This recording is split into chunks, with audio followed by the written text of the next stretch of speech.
Opinion HD की videos देखने के लिए हमारा चैनल सब्सक्राइब कीजिए और पेज को भी लाइक कीजिए ताकि आप हमारी आने वाली तमाम वीडियोस से बाखबर रह सकें।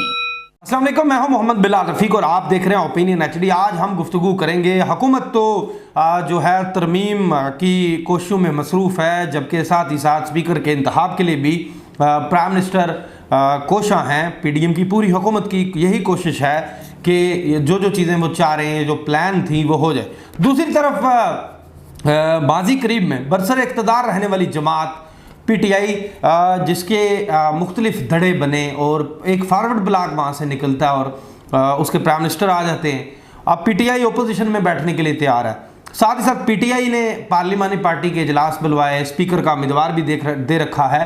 अब आगे क्या पीटीआई की प्लानिंग है, इस पर आज हमारे साथ गुफ्तगू करने के लिए खुसूसी तौर पर मौजूद हैं सीनियर पार्लियामेंटेरियन हैं और पाकिस्तान तहरीक इंसाफ के नामजद उम्मीदवार हैं ओपोजिशन लीडर के लिए आज़ाद कश्मीर की कानून साज असम्बली में, ख्वाजा फारूक साहब। आइए इनसे गुफ्तगू करते हैं और जानते हैं कि पाकिस्तान तहरीक इंसाफ की क्या स्ट्रेटजी है, आगे ये क्या करने जा रहे हैं। अस्सलाम वालेकुम ख्वाजा फारूक साहब, वेलकम कहता हूँ आपको।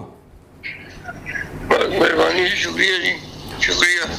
ख्वाजा साहब, पहला सवाल आपसे करूँगा कि तरमीम के हवाले से पाकिस्तान तहरीक इंसाफ आज़ाद जम्मू कश्मीर की क्या पॉलिसी है और कितने लोग आप खड़े हैं जो हुकूमती कोशिश के खिलाफ खड़े हैं?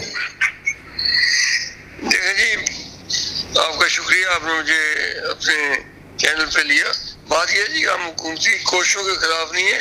हम एक उसूली मौक़िफ़ अपनाए हुए हैं कि यहाँ पे एक तरमीम हुई थी जिसमें बाज़ बातें बहुत अच्छी थी।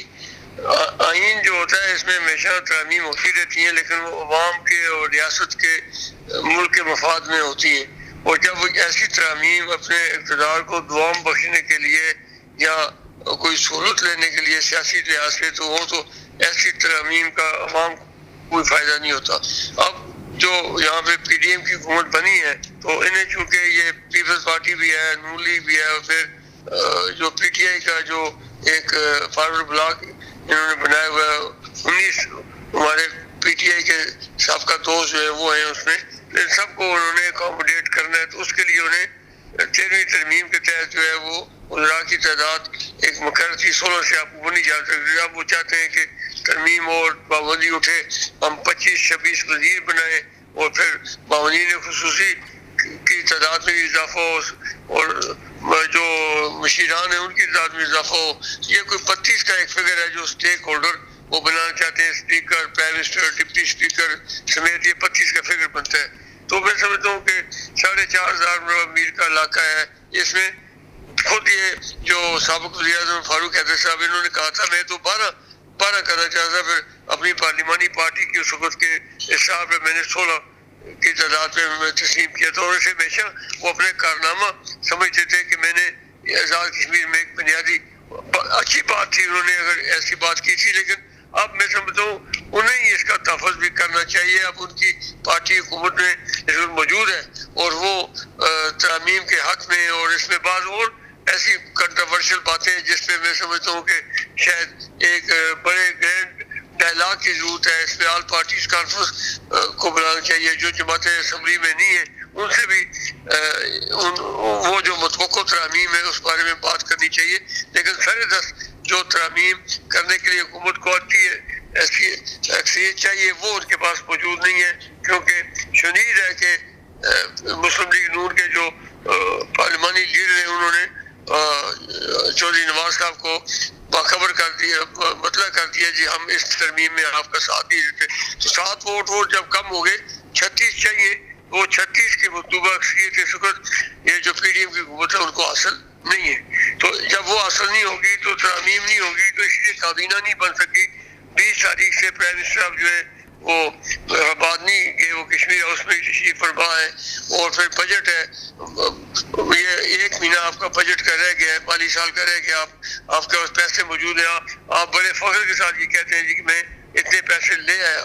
अगर 2 अरब रुपया हमने अपने वक्त में लाया था मार्च के आखिरी महीने में, वो अभी नहीं खर्च हो सका। फिर 4.75 करोड़ रुपया आपने एक लाया, 5 अरब रुपया आपने एक लाया, तो ये आपके पास 11.75 करोड़ रुपया मौजूद है। नहीं तो ख्वाजा साहब, ये तो ये तो चौधरी नवारुल हक की जो हुकूमत है उनकी आप कामयाबी नहीं गर्दानते ओपोजिशन में बैठ के कि इतना बजट ले आए वो आपकी हुकूमत नहीं ला सकी थी।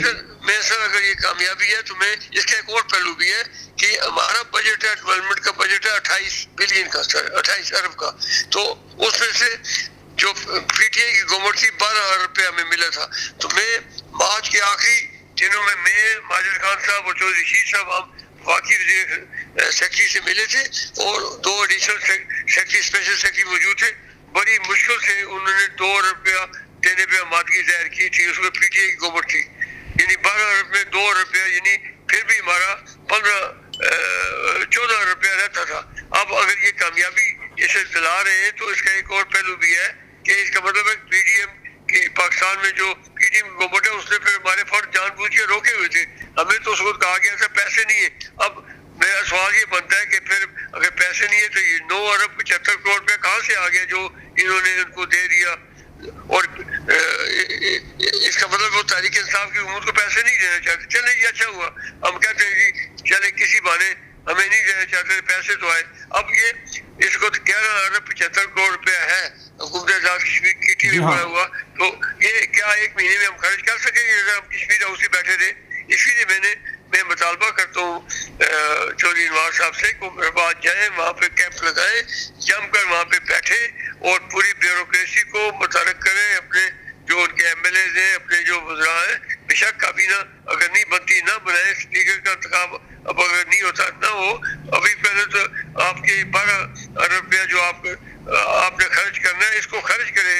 हेल्थ का सेक्टर है आपका, एजुकेशन का सेक्टर है, लोकल गवर्नमेंट का इंफ्रास्ट्रक्चर का सेक्टर है, फिर आपका CNW का सेक्टर है कि उसमें आपने यानी करोड़ रुपया ठेकेदारों का जो है, और फिर आपके हमारे वक्त में सड़कों के टेंडर हो गए। ठीक है ख्वाजा साहब, दूसरे सवाल की तरफ आता हूँ। ख्वाजा साहब दूसरे सवाल की तरफ आता हूँ। ख्वाजा साहब बजट के हवाले से बात हो गई, आपकी जो तहफ़्फ़ुज़ात थे वो भी सामने आ गए। अब मुझे ये बताइएगा कि पीटीआई के पास कितने वोट हैं और तरमीम के हवाले से पीटीआई की क्या पॉलिसी है? बिल्कुल मुखालफत में जाएगी, स्टेटमेंट भी आ गई पीटीआई की।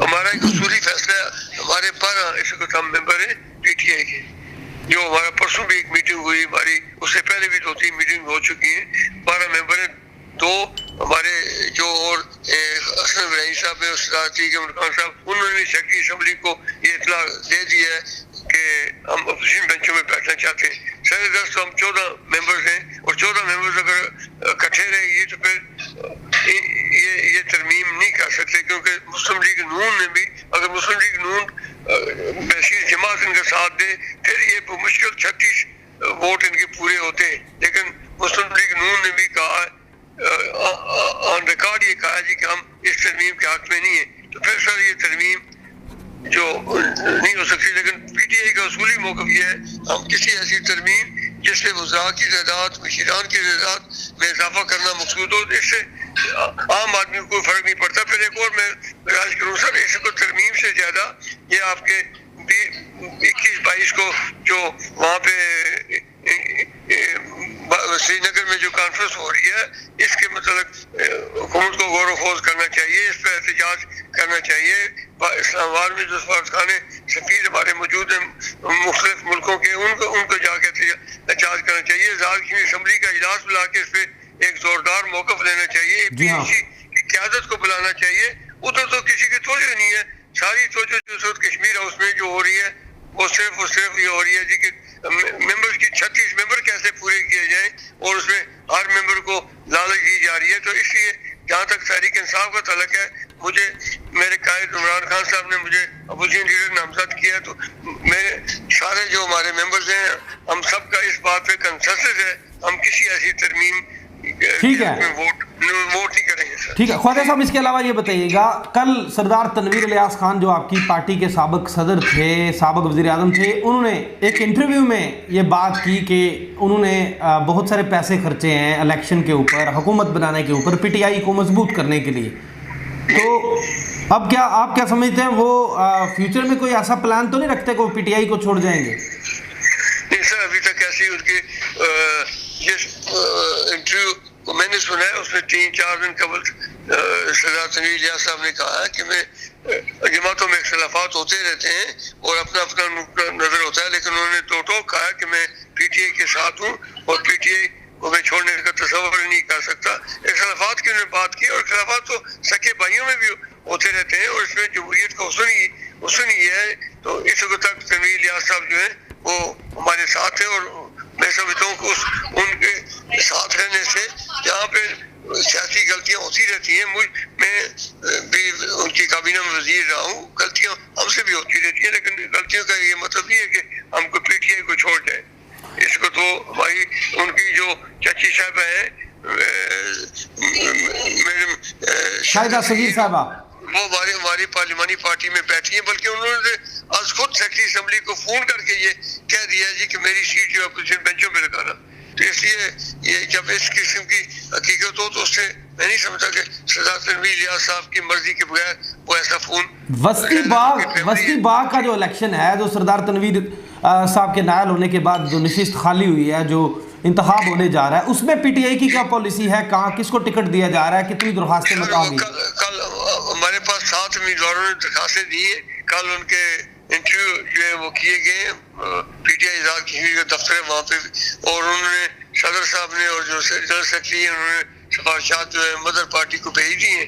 तो असद उमर साहब और सैफुल्लाह न्याई साहब जो है वो उनकी सिफारिशात को देख के मेरे ख्याल है कल तक टिकट का फैसला और टिकट का ऐलान हो जाएगा, क्योंकि अब इलेक्शन भी नजदीक है और हम चाहते हैं कि जल्द अज जल्द जो है वो टिकट का ऐलान हो, ताकि जिसको टिकट मिले वो बाकी जो छः उनको एतबार में लेके जो है वो कैंपेन जो शुरू की है। इसके ये पहला इलेक्शन है पीडीएम की हुकूमत के कायम होने के बाद, इसलिए भी पीटीआई इस इलेक्शन को बड़ी यानी अहमियत दे रही है सर। इसमें हम चाहते हैं कि ये सीट पीटीआई के पास ही वापस रहे और मुझे उम्मीद है कि इंशाल्लाह पीटीआई एक भरपूर मुकाबला करेगी। अच्छा ख्वाजा फारूक साहब, ये बताइएगा कि पाकिस्तान तहरीक इंसाफ को चूँकि फॉरवर्ड ब्लॉक बन गए, पार्टी के कुछ लोग इस वक्त हुकूमती बेंचों में हैं, कुछ कहीं हैं, पार्टी की क्या पॉलिसी है इस हवाले से? चूँकि एक तो ऑर्डिनेंस भी आ गया, जो फ्लोर क्रॉसिंग कानून एक्ट था उसमें जो कदगनें थी वो दूर कर दी गई। अब क्या पॉलिसी है पीटीआई की इस हवाले से? जो लोग पीटीआई को छोड़ गए या फॉरवर्ड ब्लॉक बनाएंगे या बना चुके हैं? देखिए, जहाँ तक ऑर्डिनेंस का ताल्लुक है, ये तो वो जो बैड लॉ गुड लॉ होते हैं, ये तो बैड लॉ की तारीख में आता है। और फिर इसमें कल नक्की साहब का फैसला है, वो एक ऑन रिकॉर्ड मौजूद है, इसलिए मैं समझता हूँ कि ये ऑर्डिनेंस सस्टेन नहीं कर सकेगा। इसमें पीटीआई जो है वो इस ऑर्डिनेंस को चैलेंज भी अगले 2-4 दिनों में हाई कोर्ट में करेगी। इसे हम आईनी कानूनी जंग जो है वो इसमें करेंगे और हमें उम्मीद है कि ये ऑर्डिनेंस सस्टेन नहीं करेगा। मैं एज ए वकील भी बात कर रहा हूँ। और फिर इसकी टाइमिंग, हमेशा हर कानून की टाइमिंग देखी जाती है, तो ये ऐसे टाइम पे ऑर्डिनेंस निकाला गया कि जब आपको मतलूबा तादाद पूरी नहीं हो रही और आप एक पार्टी के टिकट पर आप इलेक्शन लड़े हैं, आप उनको जो है वो तहफ़्फ़ुज़ देना चाहते हैं, उनको एक रास्ता देना चाहते हैं, तो फिर हमारी अदालतें ऐसे कानून को नहीं मानती, ना सिविल सोसाइटी मानती है। तो इंशाल्लाह ये मसला तो इसके हमें कोई फिक्र नहीं है, ये तो हल हो जाएगा। तो इस हवाले से आप तय कर चुके हैं आपकी पार्लिमानी पार्टी कोर्ट में जाने के लिए? हमारी पार्लिमानी पार्टी तय कर चुकी है कि इसे कोर्ट में चैलेंज किया जाएगा। हमने वकला का एक पैनल बना दिया है। फहीम अख्तर रबानी जो हमारे साबिक़ वज़ीर कानून है और रफीक नीर साहब जो एक अच्छे वकील हैं, और मैं खुद उस 3 रुकनी कमेटी बनी है जो इन मामलात को देख रही है, और अगले 2-3 दिनों में हम इंशाल्लाह से हाई कोर्ट में से चैलेंज करेंगे। ख्वाजा फारूक साहब, आप बड़े सीनियर पार्लियामेंटेरियन हैं, आपने कई बहारें सियासत के अंदर देखी हैं। क्या ऐसा जो सियासी माहौल रियासत के अंदर आपने कभी इससे पहले देखा? अगर चूँकि मेरे इल्म में नहीं आ रहा है, आपने अगर देखा तो मुझे ज़रा बताइएगा, हमारे जो नागरिक हैं वो भी सुन सकें, जान सकें। ये आपका सवाल बिल्कुल दुरुस्त है कि हमें ये तो कोई नहीं थी कि हम 29 वोट जो है वो हम देंगे। 29 वोट इसमें पीटीआई के पड़े और पीटीआई ने अपनी मर्जी से वोट दिए, क्योंकि हमें ये कहा गया था कि ये नवाज साहब पीटीआई के उम्मीदवार हैं और पीटीआई हमें जो उसको तो 5-6 वोटों की कमी थी, क्योंकि बैस सुल्तान साहब के ज़ेर असर कुछ वोट थे, फिर सरदार तनवीर साहब के ज़ेर असर कुछ वोट थे। उस कमी को पूरा करने के लिए जो है वो 2-3 वोट हमें चाहिए थे, लेकिन फिर जब इनको कैंडिडेट डिक्लेयर किया गया तो सबने, मेरे समेत हम सब ने इनको वोट दिए। लेकिन जब उन्होंने तकरीर की, जो वोट लेने के बाद तकरीर की, तो वो एक मायूस कौन इस लिहाज से तकरीर थी और पीटीआई की पॉलिसी के खिलाफ थी। और इसलिए जो अब सूरत हाल पैदा हुई है, ये कोई ऐसी नजर, आपने बिल्कुल दुरुस्त कहा कि आज़ाद कश्मीर की पार्लिमानी तारीख जो 75 से शुरू होती है, उसमें कभी ऐसा मौका नहीं आया। बेनज़ीर भुट्टो साहबा ने, शहीद बेनज़ीर भुट्टो ने जब सरदार इब्राहिम खान साहब के मुकाबले में मुमताज़ राठौर साहब को वज़ीर आज़म बनाया था, सबने तस्लीम कर लिया था। फिर जब अभी हाल ही में आप देखें क़याम न्यासी साहब को वज़ीर आज़म बनाया और फिर तनवीर इलियास साहब को बनाया सारी पार्लिमानी पार्टी ने। और फिर इस वज़ीर आज़म के इलेक्शन से पहले 2 दिन पहले कश्मीर कौंसिल का इलेक्शन हुआ, उसमें सरदार साहब खालिद साहब मरहूम के बेटे को जो है वो टिकट दिया गया। बहुत से मेंबरान के उन पर तबसा थे, लेकिन जब उनका नाम आया सबने वो दे दिया। और मैं समझता हूँ कि यही सूरत हाल अनवार साहब के साथ हुई है कि जब हमारे खटक साहब, परवेज खटक साहब जो हमारे सीनियर लीडर हैं, उन्होंने कहा जी कि इस फैसले को खान साहब की ताईद हासिल है, तो सब ने बिना चूं चरा इनको वोट दे दी। कि हम सब लाहौर जमान पार्क में ये कह के आए थे कि जो खान साहब का फैसला होगा हमें कबूल होगा। लेकिन खराबी उसमें पैदा हुई जब उनके मुंतखब होने के बाद 48 वोट देने के बाद जब वो खड़े हुए, उसको जो उनकी स्पीच थी उससे फिर थोड़ा सा इख्तिलाफ भी हुआ। इसीलिए फिर उनके हल्फे वफादारी की तकरीब में भी पीटीआई के मेंबरान जो है वो नहीं गए। तो बहरहाल देखें, बेहतरी की कोशिश रहती है। अल्लाह करे कि आज़ाद कश्मीर के अवाम के लिए बेहतरी हो।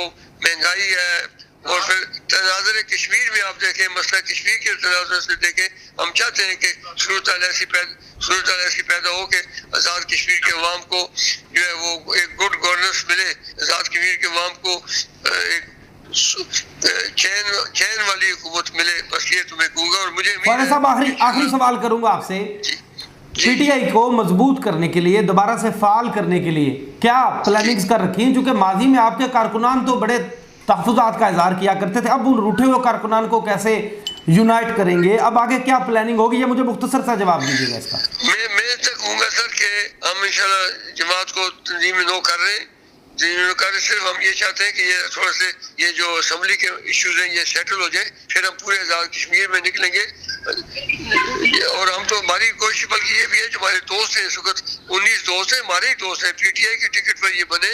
हम चाहेंगे कि इनके साथ भी मुज़ाकरात करें, इनको भी वापस लाने की कोशिश करें। सईदा साहब नमाज में सईदा साहब हो जाता है, ये तो सियासत है जी। और मुझे उम्मीद है कि इनमें से अक्सरियत का दिल करता है कि हम वापस अपनी पार्टी के प्लेटफॉर्म से जाए और अपनी पार्टी की प्लेटफॉर्म से भी मरकजी जो क़यादत है उसकी मर्जी से हुकूमत फिर दोबारा पीटीआई की बन सकती है, मदर पार्टी को एतमाद में लेके फिर बन सकती है। ये कोई सियासत में कोई अर्फ़े आखिर नहीं होता। कल अचानक अगर हुकूमत तब्दील हुई तो अचानक पीटीआई की हुकूमत फिर बन सकती है। और कारकुन का जो हमें मैंडेट 5 साल के लिए मिला था, वो पीटीआई की हुकूमत को फिर दोबारा वो मैंडेट मिल सकता है 5 साल के लिए, दोबारा हम पूरे कर सकते हैं। बहुत बहुत शुक्रिया ख्वाजा फारूक साहब। ठीक जी, ये थे सीनियर पार्लियामेंटेरियन ख्वाजा फारूक। इनकी गुफ्तगू आपने सुनी कि पीटीआई के हवाले से ये क्या मौक़िफ़ रखते हैं, पीटीआई को किस तरह से मजबूत करना चाहते हैं, और उन्होंने ये भी कहा कि किस तरह से ये जो सारे मसाइल थे ये पैदा हुआ। इसी के साथ मुझे आइंदा तक के लिए दीजिए इजाज़त। अल्लाह हाफ़िज़।